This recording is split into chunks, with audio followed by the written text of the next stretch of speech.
Good morning, everyone, and welcome back to Robb's Daily Classics. Just on Bring a Trailer, I thought I'd share with you my watch list this morning after the weekend. There are some cars on here that I'm not recommending, of course, and there's one dream car in particular, and the others I'm kind of watching. So hopefully you enjoy this list, and maybe one or two cars on this list is something that you would like to buy as well. First one up is this 1987 Rolls-Royce Silver Spur project car. The concern with this car is that this is a parts car. It's not something that you want to buy, And then the description of the car being its grandfather's car, came from New York down to Florida. You start reading the description, you start looking at the photos, the first top photos, you go, hey, this is really nice. Then you get into this photo and you see the rust. And then you get into the paint of the car, and there's something going on here with this car. This car needs a full paint job. The whole paint is dulled. The roof of the car looks like it has had some damage or rust. So things are not jiving with the care of this car indoors in Florida with the damage that's done on the top side surfaces of the car. As far as the interior looks really nice, but to repaint this car, you're going to be $20,000 to do it right, and the mechanics on this car is another $25,000. So nobody's going to put $40,000, $50,000 into this car to sell it for $18,000 when it's finished. So unfortunately, this is a parts car, and I probably would avoid it. Now, it's only at $1,500. So if you have connections and you can buy this car for $2,500 and part it out, you can probably make triple your money by doing that, but it's going to take a couple years to sell the parts.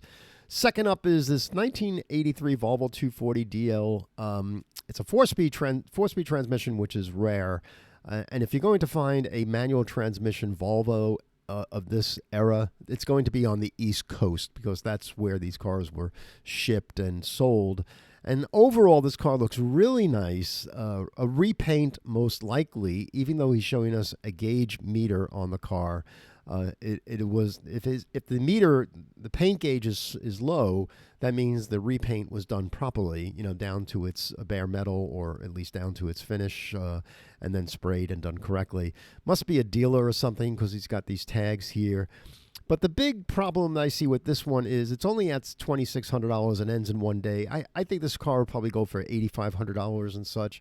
But the question I have is, I'd like to see the car, because it looks like he sprayed the undercarriage with some rust proofing.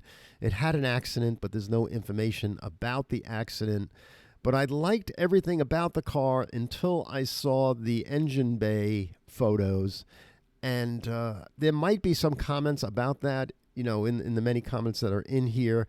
But when you start looking at this engine bay photo and you see this finish, I'm not sure what's happening here. If this is, it looks like there's rust here in the upper radiator support and where the shock towers are.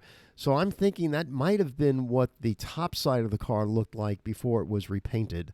And I'm assuming it was repainted, but this is what I'm getting from just the photos. So you see all that flakiness here. I mean, he should have shop vac that out of here, but this car's engine's going to have to come out if you're going to keep this car for some time, and find out what's happening. So the undercarriage of the car is telling us a different story than the engine bay. So just buyer beware on that one. But other than that, where will this car end up? Like I said, $8,500. I wouldn't spend more money on that car. But it is nice because it is a 4-speed transmission, and overall, it's a very desirable car. But that's it with that Volvo 240. The next car up is another Volvo, 27,000 miles, C70 Coupe, one of the last model years. I love this car a lot. It's at $7,300. I would think this car goes to $15,000 when it ends. And I think that would probably be a nice buy with the low mileage that it has. Everything about this car is very desirable. It handles very well. It's super safe. It has a side impact protection system. I couldn't find anything on this car that I was concerned about, other than I think it's a dealer-owned car, obviously. Has a nice service history on it. Looks very original in the undercarriage. Some of the close-up photos show some excess wear and tear from just the the paint and things like that from the undercarriage. Might be a little rust here and there, surface rust. Maybe because it's 27,000 miles, a lot of the components on the car are original, and they may have to be changed, like the catalytic converter and things like that. But an interesting car. It's at $7,300. I would think anything under 15,000, it would be a fun car to own. The Ferrari 512BB, my favorite car of all time. It's the flat engine, 12-cylinder engine. It's carbureted. It's insane. I mean, this is one of the most exotic cars for me anyway. It's already at $200,000, $210,000. A friend of mine has a Ferrari dealership in Palermo, Italy, Sicily, and he said he drove this down from the factory down to Palermo when it was a new car, and on the way down he had to take the front valance off the car because the car was overheating on the highway. So it's a very hot car to be inside of it if you're driving this any long distance. I remember him telling me that. But other than that, this is one of my favorite car models, as well as one of my favorite all-time cars. That, and along with a 930 Turbo Porsche. So if anybody wants to send me a birthday gift. The 2000 BMW Z3 Coupe, also known as the Clown Shoe. This is not an M series. This is just a regular coupe, Z3 Coupe. They didn't make many of these cars imported here. It's got the 2.8-liter M52 inline six. 5-speed manual transmission was really cool. Limited slip differential. It looks to be very original. It's out in California, 56,000 miles. It's a love it or hate it design. I like it a lot. I think this coupe design looks very muscular. It's got a very wide stance from the back. And I think it's a very pleasing car, but it's going to be 50% of the people like it, 40% of the people don't like it, and the 50% of the people that like it, you'll probably lose 25% of them after they owned it for a while, because it's a styling that you have to really enjoy. But I like this car a lot. It's not an M design. $15,251 in 2 days ending. Had a mileage damage report on the car. I'm thinking if this car is under 19,000, under 20, I bet this car goes to $22,000, $23,000 when it's over. But they are not depreciating, and they were at one time. But I think people are finding these again because there's not that many to be found, and the manual transmission makes sense. And it's not an M design. It's not difficult to work on. Yeah, it's just a kind of fun car, So there's my pick on the Clown Shoe, if you so to speak. This one really is nice. I was a Saab dealer. This one here, I remember this Lynx Yellow Edition car. It's at $5,000, ends in 3 days. There's not much to nitpick on this car. I like it a lot. 90,000 original miles. These are wonderful driving cars. Absolutely wonderful. They get out of their way. The turbocharged engine will get you 34 miles to the gallon on the highway. They are reliable. They really weren't problematic. The issue becomes the top. The tops are run by all these micro switches and little motors and things like that. And if the top stops working for some reason, you're going to have to bring it to a General Motors dealer and get the parts, or find a Saab dealer that knows how to, like an independent shop that knows about these cars. You could still fix them all. The software is still available through General Motors dealers. Parts are becoming more difficult to find. This car is at $5,000 with 3 days left to go. Anything south of $10,000, I think this would be a wonderful car to own if you like convertibles and if you like really nice driving cars. And believe it or not, I don't think this car depreciates. I think this car holds its value, especially in a limited edition like this car is.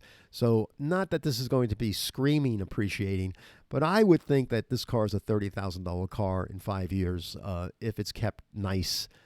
Because you just don't see it. There's a lot of people that love Saabs, and this whole platform is an amazing platform. So big fan of the Saab 9.3 convertible, and I may have exaggerated a bit what it's worth in 5 years, but I think it's not depreciating at all.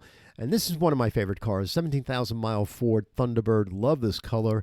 You talk about cars that are undervalued in the marketplace. I think these cars are. This car sold really well in its first model year, and then after that, the car just died for some reason. I think the styling of the car is a give and take, whether you like it or not. But I think good examples like this one at 17,000 miles with its beautiful color, and this is in Texas, looks like a nice dry Texas car.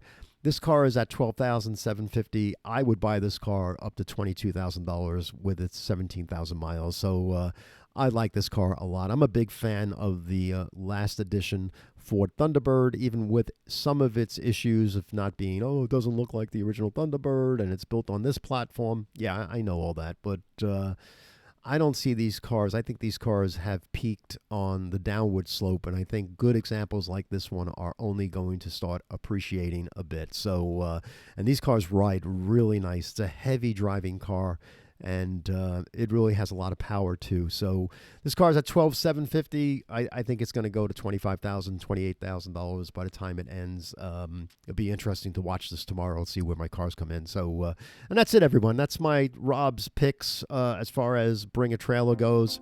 If you see any of these cars you like, just hop on Bring a Trailer. Look at all these cars that I mentioned, and you'll find them on. These are no reserve auctions, which I like the most because this shows you the value of the car. And also commits that these people are selling them to, so which is cool. Remember, there's a buyer's fee with Bring a Trailer, and you got to get on there, read the terms and conditions before you buy something. And like anything else, even though it's on Bring a Trailer, you still have to do your due diligence. You have to ask the questions because this is an online auction format. Enjoy, and we'll talk to you again. Thanks for joining me today.